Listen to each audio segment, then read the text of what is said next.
The United Kingdom's Ministry of Defense latest intelligence update on Ukraine, September 27, 2023. Since mid-September 2023, Russia has likely committed elements of its newly formed 25th Combined Arms Army to combat for the first time. The 25th Combined Arms Army began moving into Ukraine in late August 2023.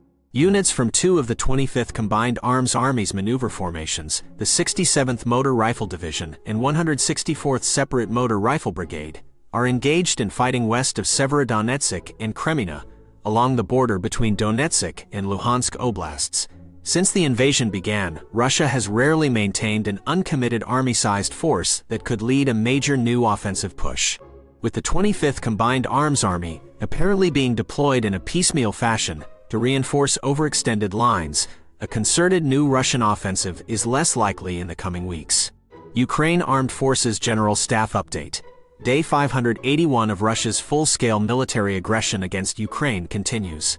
On September 27th, there were 14 combat engagements.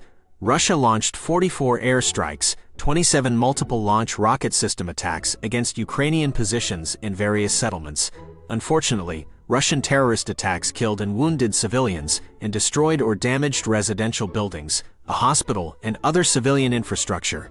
The situation in eastern and southern Ukraine remains active. In the Volyn and Polisia sectors, no significant changes. No signs of an offensive group forming. Certain Belarusian units continue operations near the Ukraine border. In the Severodonetsk and Kreminna sectors, Russia maintains forces near the border. Russia continues shelling Ukrainian settlements from Russia and adding mines along the border. An airstrike hit near Popivka, Chernihiv Oblast. 25 settlements were shelled, including in Chernihiv, Sumy, and Kharkiv Oblasts. On the Kupiansk axis, airstrikes hit near Bolohivka, Kharkiv Oblast, and Novoselivske, Luhansk Oblast. Shelling hit settlements in Kharkiv Oblast. On the Lyman axis, airstrikes hit Nadia, Luhansk Oblast, and Siversk, Donetsk Oblast. Over 10 settlements were shelled in Luhansk and Donetsk Oblasts. On the Bakhmut axis, Ukraine repelled an attack near Ryhorivka. Airstrikes hit Andriivka, Donetsk Oblast, among others. Over 15 settlements were shelled in Donetsk Oblast. Russia continues adding mines. On the Avdiivka axis, airstrikes hit Avdiivka and Vodane. Over 10 settlements in Donetsk Oblast were shelled. On the Marinka axis, Ukraine repelled 8 attacks near Marinka, Donetsk Oblast. An airstrike hit Novomykhailivka. Shelling hit about 10 settlements in Donetsk Oblast.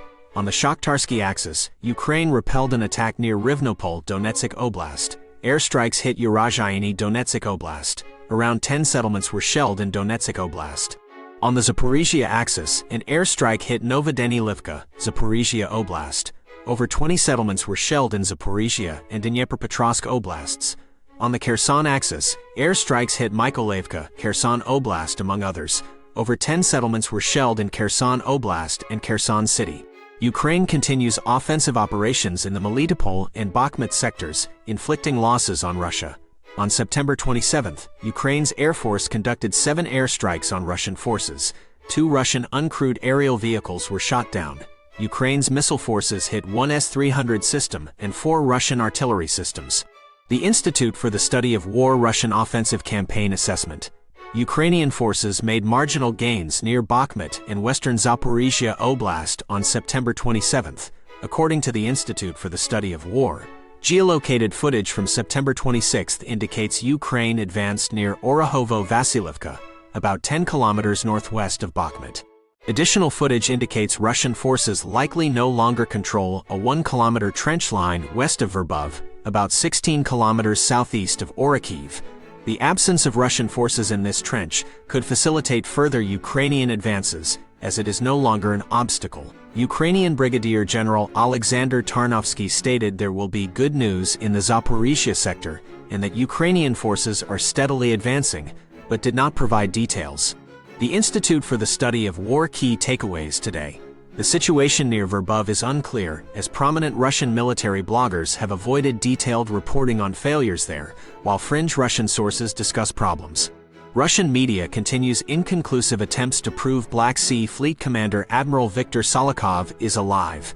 Confirmations of former Wagner personnel near Bakhmut indicate struggles reforming around new leadership. On September 27th, Russian forces continued offensives near Kupiansk, Svatov, Kreminna, Bakhmut, and Avdiivka, Donetsk without gains. Ukrainian partisans persist disrupting Russian logistics in occupied territory.